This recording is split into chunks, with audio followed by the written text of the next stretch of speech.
Welcome to this explainer. Today we're tackling what is honestly a massive challenge in the scientific community. We're talking about how to elevate qualitative research from these thin, kind of lifeless sketches into rich, multidimensional masterpieces. If you've ever read a study and felt like, well, you were only getting half the story, you definitely aren't alone. So let's unpack a really groundbreaking methodology designed to fix exactly that. Here's our roadmap for today. 1. What is qualitative research? 2. The thick description problem. 3. Introducing the miracle method. 4. Applying miracle, part 1. 5. Applying miracle, part 2. And finally, 6. Transforming future research. Section 1. What is qualitative research? Exploring human experiences and behaviors. Before we really get going here, I want you to ask yourself a fundamental question. Is your qualitative research actually telling the whole story? Like, are we truly capturing the immense, messy depth of complex human behaviors? Or are we just sort of scraping the surface and totally missing the magic?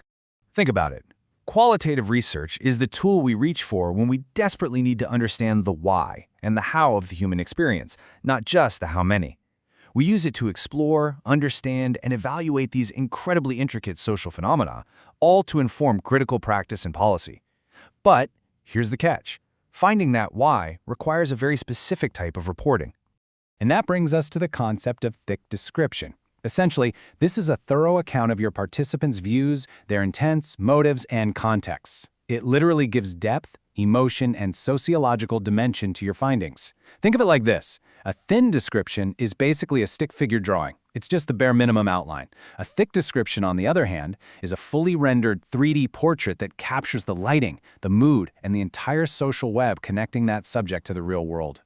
Moving on to Section 2, the thick description problem, the crisis of thin reporting. To really understand the sheer scope of this problem, consider this stat.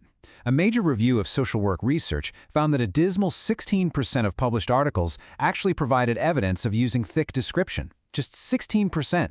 That means the vast majority of studies out there are publishing findings that completely lack the depth required to actually use them in the real world. So what's a major reason for this massive failure rate? Well, honestly, historical guidance has been incredibly vague. For years, researchers were just told to, and I quote, do a better job at providing basic information about their participants, context, and timeframes. I mean, that isn't actionable at all. It leaves novice and even seasoned researchers completely guessing at how to actually build that 3D portrait. Okay, Section 3. Introducing the miracle method, a 7-part framework for thick description. Thankfully, there is an actionable solution, and here is the bird's eye view. The Miracle Framework. It's an acronym that stands for meaningful, interpretive, relational, authentic, contextualized, linked, and imic narratives. Each of these letters represents a totally distinct lens through which you can view, write, and evaluate your qualitative findings. Let's systematically unpack these components so you can see exactly how it works. Section 4, Applying Miracle, Part 1, M-I-R-A. First up, we have the meaningful and interpretive narratives. A meaningful narrative ensures your data actually resonates with your readers and stakeholders, people like clinicians or policymakers. It taps into their experiences while making sure specific participant perspectives have a clear voice. Then, you have the interpretive narrative. This demands you go way beyond just throwing descriptive details onto a page. You have to draw a really hard line to differentiate between the raw views of your participants and your own academic interpretations of those views. Next, let's contrast the relational narrative with the authentic narrative. The relational narrative is all about connecting people's experiences to their environments, timeframes, and sociocultural norms. It brings their relationships to life while carefully avoiding lazy cultural stereotypes. Now, on the flip side, the authentic narrative focuses strictly on genuine representation. It prioritizes direct, inline quotes, and native language phrases to give total, unedited authority directly to the participant. All right, Section 5, Applying Miracle, Part 2, C, L, and E. Now, for contextualized and linked narratives. A contextualized narrative demands that you retain really in-depth details about the physical settings and timeframes. You have to explain exactly how that specific cultural setting impacted the data. Then, the linked narrative requires you to connect your findings right back to your original research questions. You don't want to leave your findings floating in a vacuum. You need to firmly anchor your data to broader sociocultural theories and frameworks.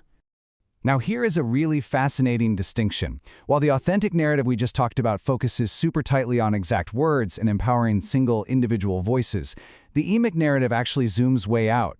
It provides a person-centered account of the broader sociocultural community. It maps out those subtle micro-interactions, shared gestures, and mannerisms to track how experiences unfold across an entire social environment. It's a subtle but really powerful shift in perspective. Section 6. Transforming Future Research. Enhancing transferability.